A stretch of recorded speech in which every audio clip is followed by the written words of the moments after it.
Yo, check it, D to the G. Back again on the 1, 2, 3. Dig your bets like a boss, not mind of the loss. Inherent in the system, organic wisdom. Planting up a huge crew, 6-bit.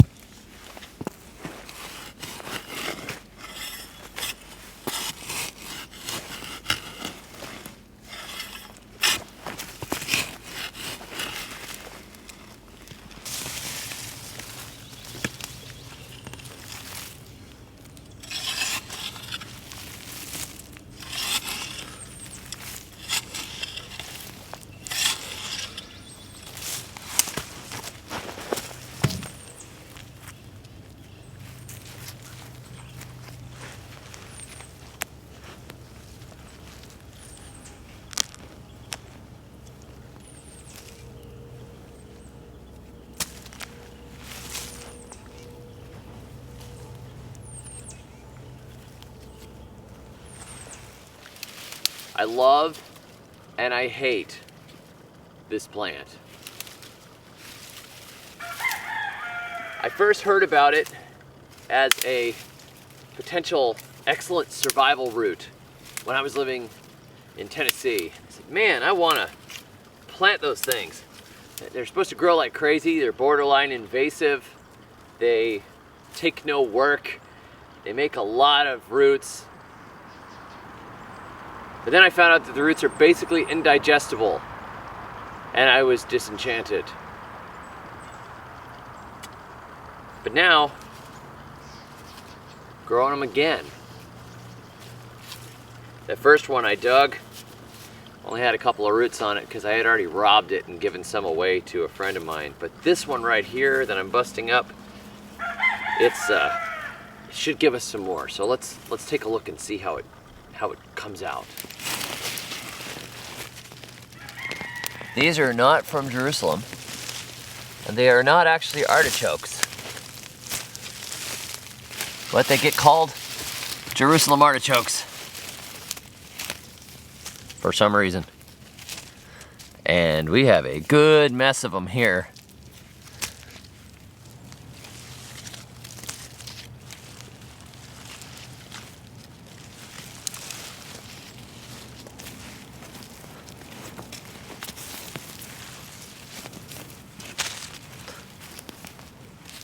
Yeah, that's not bad. That's ridiculous. Let's see what we got.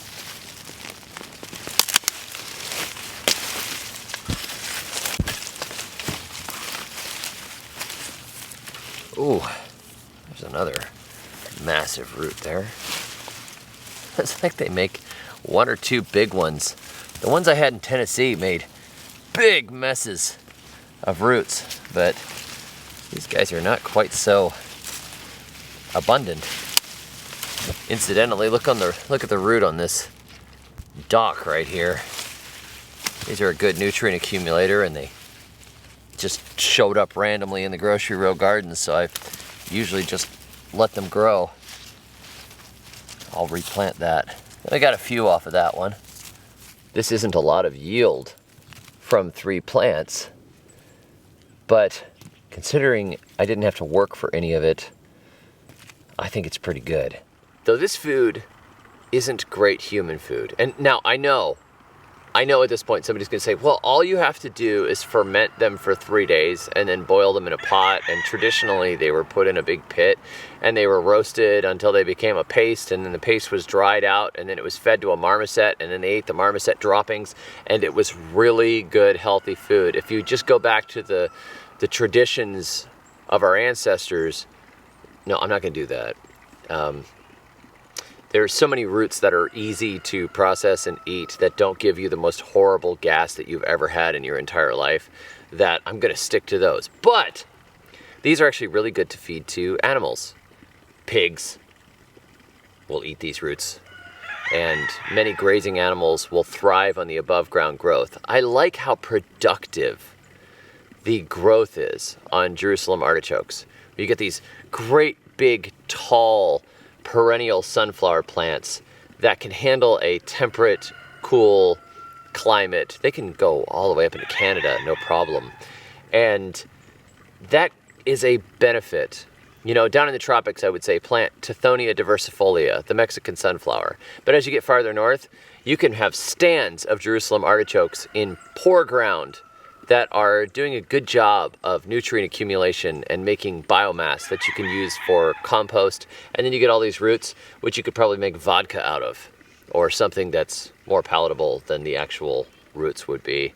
And of course, you can feed them to your animals, and you could grind these things up, throw them in your garden beds to feed the fungi or whatever you wanted to do. And they're just an ongoing perennial crop that, if you eat in tiny, tiny amounts, is pretty good. I love the flavor of them. It's just the side effects that are not good. But you can feed them to your animals and then convert the animals into food for you. So I'm definitely going to plant them again and scatter them through the grocery row gardens and elsewhere on the property. Now I have to warn you, with Jerusalem artichokes, they do not keep well when you dig them up. They will dry out and go limp and be spoiled in a very short period of time. The best way to keep these through the winter is not to dig them up. The plant dies back in the fall, and then in the winter you can dig it up anytime you can when the ground is not frozen, all the way until spring, and then in spring they start sprouting again. When they start sprouting again, these tubers rapidly deteriorate beneath the ground. This is the way the plant survives through the winter. So you could dig them up in the winter. As long as they're in the ground, they stay cold and moist and they don't spoil. But if you dig them up and you say, I'm just gonna dig them all up and do something with them, and you put them on your counter, they don't keep. It's not like onions where you could just kind of ignore them and leave the onions laying around for a few months and be like, oh shoot, I was gonna plant those onions. No, you only get a few days and then these guys dry out and they're no good. So what I do is I either pull them when I want to eat them, or I pull them up and I bury them again when I want to plant them. So what I'm doing today is I'm not gonna eat any of them. We didn't even get that many. I'm just gonna put them right back into the garden and grow them for next year, and they will very happily stay beneath the ground and then come up in the spring and grow me more Jerusalem artichoke plants, which I can then dig up and replant for the next spring without eating any of them for any reason whatsoever.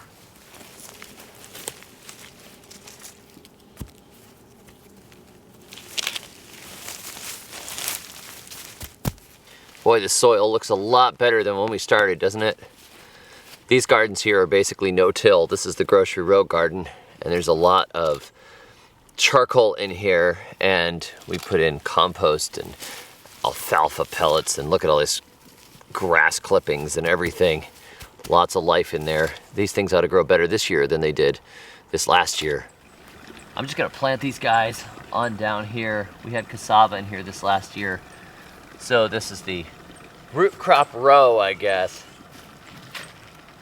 And I appreciate you guys trying to save my back. Every time I'm out planting seeds, you know, bending over and planting seeds, somebody says, save your back. Use a PVC planter or this or that or the other thing. But I don't know about you, but I feel like, you know, it's use it or lose it. I'm not gonna rest my back by not performing what I would consider to be normal motions, like planting seeds. I think there's some value in continually using your muscles, not damaging my muscles, but bending over, stretching my back, getting down and doing things. I don't want to lose mobility. I don't want to become too soft, which is why sometimes I do things the hard way on purpose. I like to dig garden beds. I like to hoe with a hoe. I don't like to do everything with power tools. I like to get out the axe and chop my way through some tree branches and stumps now and again.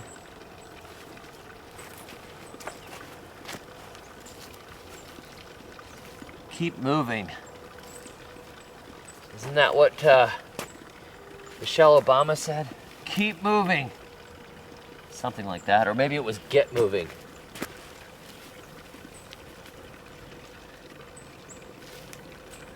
And there we go. There's a bunch of amazing indigestible roots, all safely planted. I'll just straighten up and, yeah, natural movements.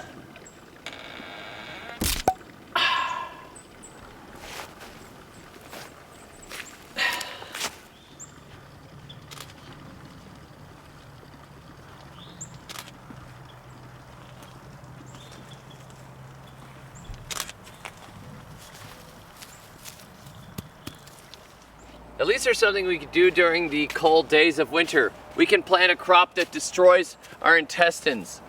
Nah, I may be a little too hard on these guys. Like I said, I love them and I hate them. I loved the promise of a temperate climate crop that makes a huge amount of edible tubers that you could survive on. And then when I actually tried eating them, it didn't work out very well.